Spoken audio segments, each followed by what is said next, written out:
Hello everyone. So HSC 2026-এর যারা আসো, তো তোমাদের ফিজিক্স ফার্স্ট পেপার পরীক্ষা কিন্তু আজকে হয়ে গেল। তো এই ভিডিওটাতে আমরা মূলত হচ্ছে এমসিকিউ এবং সিকিউ এর যে সলভটা সেটা তোমাদেরকে দিব।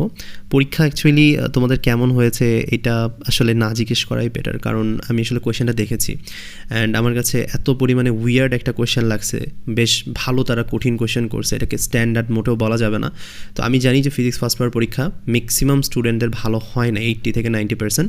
তারপরে হচ্ছে তোমরা দেখতে পারো যে তোমাদের আসলে কত মার্ক আসে, কারণ যেহেতু সেকেন্ড পেপার সামনে আছে, তো সেকেন্ড পেপার দিয়ে যাতে করে তোমার পাস মার্ক বা যারা হচ্ছে একটু ভালো রেজাল্ট করতে চাচ্ছ A+, তো তারা যাতে ওইটা মেকআপ করে ফেলতে পারো। সো এই জন্য ফার্স্ট পেপারটা একটু দেখে নাও যে কত মার্ক তোমাদের আসতে পারে। তো আমরা যদি এমসিকিউতে যাই, ফার্স্ট যে এমসিকিউটা ছিল যে নিচের কোনটি ভরবেগের ভ্রামক, তো সেটার অ্যান্সার হবে হচ্ছে কৌণিক ভরবেগ। তো এটা সহজ ছিল। তারপর হচ্ছে বৃত্তাকার পথে ঘূর্ণনরত বস্তুর কৌণিক ভরবেগ এবং রৈখিক ভরবেগের মধ্যবর্তী কোণ কত, 90 ডিগ্রি। এরপর একটা উদ্দীপক দেওয়া ছিল, তো বলছে যে পার্শ্ব কত উঁচু হবে, মানে 3 নম্বরের অ্যান্সার হবে হচ্ছে খ নাম্বারটা 0.209 মিটার। এরপরের যে 4 নাম্বারটা হবে সেটার অনুপাত হচ্ছে 4:5। ওকে, এরপর 5 নম্বরে যে লেখচিত্রটা দেওয়া হয়েছে ভর বনাম ভরবেগের, এটার অ্যান্সার হবে হচ্ছে খ নাম্বারটা। এরপরে যদি আমি যাই 6-এর হচ্ছে একটি যন্ত্রের কর্মদক্ষতা ও যন্ত্রের প্রদত্ত শক্তির গুণফল নিচের কোনটি নির্দেশ করে, অবশ্যই এটা কৃতকাজ নির্দেশ করে। আচ্ছা, তারপরে যদি আমি যাই 7 নম্বরের তোমার বলছে যে বিভব শক্তির অর্ধেক হবে, মানে বস্তুটির গতিশক্তি বিভব শক্তির কত উচ্চতায় আসলে অর্ধেক হবে, এটা হবে 22 মিটার। এরপর হচ্ছে মহাকর্ষীয় বিভব, এটা কি, তো এখানে হইল এটা স্কেলার রাশি এবং এর মান মানে এর মান ক্ষেত্রের বাইরে সর্বোচ্চ, অর্থাৎ ক নাম্বারটা 1 ও 2। তারপর 9 নম্বর বলছে যে কৃত্রিম উপগ্রহের আবর্তনকাল নির্ণয়ের জন্য কোন সূত্রটি ব্যবহার করা হয়, এটা হচ্ছে 2 নাম্বারটা। তো তোমরা চাইলে স্ক্রিনশট নিতে পারো। এরপর হচ্ছে 10 নম্বরে আছে প্রান্তিক বেগ প্রাপ্তির জন্য দায়ী বল কোনটা, এটা অবশ্যই হবে সান্দ্র বল। একটি নিখুঁত নমনীয় বস্তুর ইয়ংয়ের গুণাঙ্ক কত, 0। এগুলো অ্যাকচুয়ালি একটু কমন ছিল।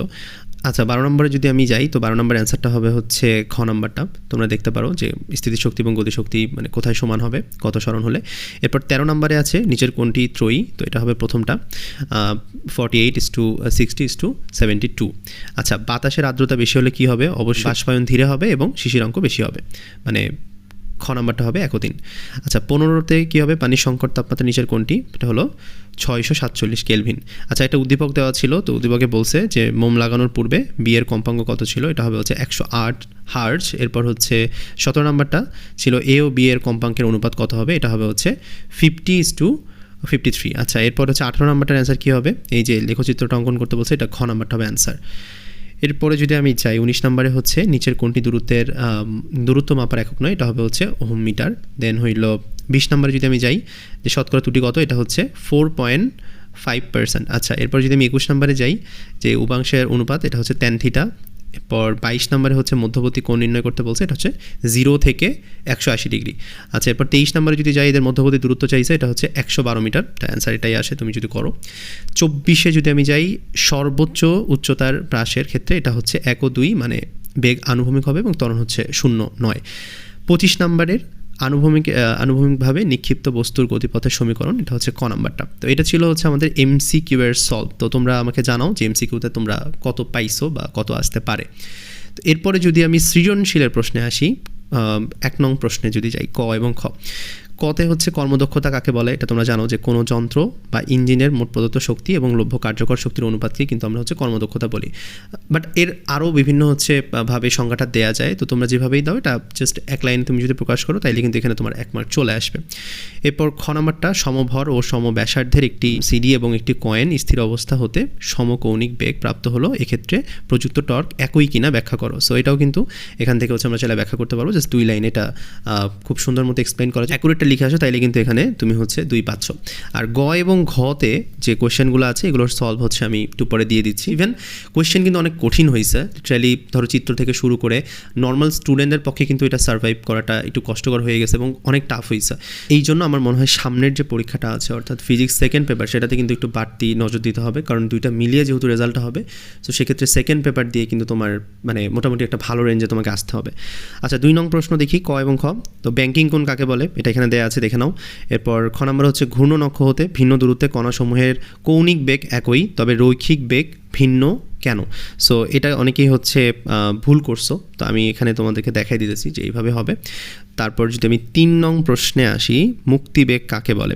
কোনো বস্তুকে যে সর্বনিম্ন বেগ খাড়া উপরের দিকে নিক্ষেপ করলে তা পৃথিবীর আকর্ষণ কাটিয়ে অসীমে চলে যায় আর ফিরে আসে না, তাকে মুক্তিবেগ বলে। এই যে এগুলো দেখতে পাচ্ছ জ্ঞানমূলক অনুধাবন, এগুলো আমরা হচ্ছে সাজেশনে যেগুলো দিয়েছি ওগুলোই কিন্তু চলে আসছে, তো তোমরা চাইলে সাজেশনটা দেখতে পারো, মিলাইতে পারো। তারপর এমসিকিউ এর ক্ষেত্রেও কিন্তু কিছু কিছু এমসিকিউ এর যে টাইপ আছে, হ্যাঁ কিছু এমসিকিউ ছিল যেগুলো টাইপের একটু বাইরে ছিল, বাট কিছু এমসিকিউ ছিল যেগুলো কিন্তু টাইপের মধ্যেই কমন চলে আসছে। তার মানে এমসিকিউ এবং হচ্ছে ক খ দিয়ে তোমাকে কিন্তু একটা ভালো মার্ক আসলে পাওয়া উচিত ছিল। আর গ খতে দেখা গেছে ম্যাক্সিমাম ক্ষেত্রেই টাইপগুলো থেকে কমন আসছে, কিন্তু কোয়েশ্চেন কঠিন ছিল, সো এটা পারাটা টাফ। আচ্ছা, এরপরে যদি আমি যাই খ নম্বরে, এখানে বলছে যে পৃথিবী পৃষ্ঠ হতে কোনো বস্তুকে গভীরে নিয়ে গেলে জি এর মান হ্রাস পায় কেন?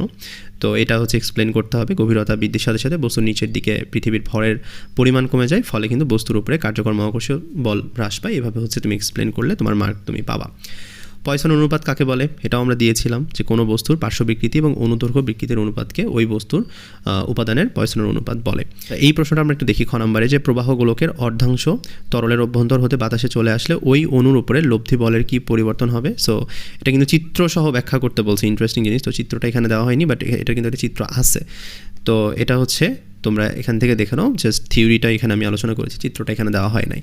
এবার 5 নং প্রশ্ন, এখানে হচ্ছে দশা কাকে বলে? সো এটা তোমরা এখানে দেখে নাও। এরপর ঘড়ির কাঁটার গতি সরল দোলন গতি নয় কেন? ঠিক আছে, এটা খুব ইন্টারেস্টিং প্রশ্ন ছিল। 6 নং প্রশ্নে ছিল স্বাধীনতার মাত্রা কাকে বলে? এটা একটা কমন কোয়েশ্চেন, সো আশা করি এটা তোমরা পারছো। এরপর স্থির চাপে তাপমাত্রা বনাম আয়তন লেখচিত্র হতে পরম শূন্য তাপমাত্রা চিহ্নিত করো। সো এটাও আশা করি তোমরা পারছো। আর ভেক্টর যোগের ত্রিভুজ সূত্র আসছে 7 কতে, তো এটা হবে কি, যদি কোনো ত্রিভুজের দুটি সন্নিহিত বাহু একই ক্রমে দুটি ভেক্টর নির্দেশ করে তবে ত্রিভুজের তৃতীয় বাহুটি বিপরীত ক্রমে ওই উক্ত ভেক্টর দ্বয়ের লব্ধির মানও দিক নির্দেশ করবে। ওকে, 7 নম্বরের খতে আসি। তো এখানে হচ্ছে বলছে যে দুইটা ভেক্টর, তো দুইটা বিপ্রতীপ হইলেও সমরৈখিক কেন? তো এটা ব্যাখ্যা করতে বলছে, এটা 2 লাইনে ব্যাখ্যা করা যায়। আচ্ছা, এরপরে যদি আমি হচ্ছে 8 নং প্রশ্নে যাই, তো 8 নং প্রশ্নে তোমাদেরকে বলছে হচ্ছে অনুনাদ কাকে বলে? তো এটাও কিন্তু আমরা সাজেশনে দিয়ে দিয়েছিলাম, তো আশা করি এটাও তোমরা পারছো। আচ্ছা, 2 নম্বরে যদি আমরা যাই, এখানে বলছে 2 মুখ খোলা নলে নিঃসৃত সুর 1 মুখ খোলা নল অপেক্ষায় বেশি শ্রুতিমধুর হয়, এটা ব্যাখ্যা করো। এটাও কিন্তু হচ্ছে আমাদের টিপিক্যাল কোয়েশ্চেনের মধ্যে থেকে আসছে। সো আশা করি তোমরা হচ্ছে জ্ঞানমূলক অনুধাবনগুলো মিলাইতে পারছো। তো গ এবং ঘটা হচ্ছে আমি দিয়ে দিব, যাদের কনফিউশন আছে যে অ্যাকুরেট কী অ্যান্সার হবে আর তোমাকে কত মার্ক দিতে পারে, আমি কিন্তু সেই ভিডিওটাতে ওইটাও এক্সপ্লেন করে দিব। সো আশা করতেছি যে তোমাদের একটা ক্লিয়ার আইডিয়া হবে। আর সামনে যেহেতু তোমাদের ফিজিক্স সেকেন্ড পেপার পরীক্ষা, সো ওইটার জন্য আসলে প্রিপারেশন নেওয়া স্টার্ট করতে হবে, কারণ যেহেতু ফার্স্ট পেপার অনেকের খারাপ হয়েছে, সেকেন্ড পেপার দিয়ে কিন্তু ওইটা ফিল আপ করা যাবে। ঠিক আছে, দেখা হচ্ছে নতুন ভিডিওতে, নতুন ক্লাসে। ধন্যবাদ সবাইকে।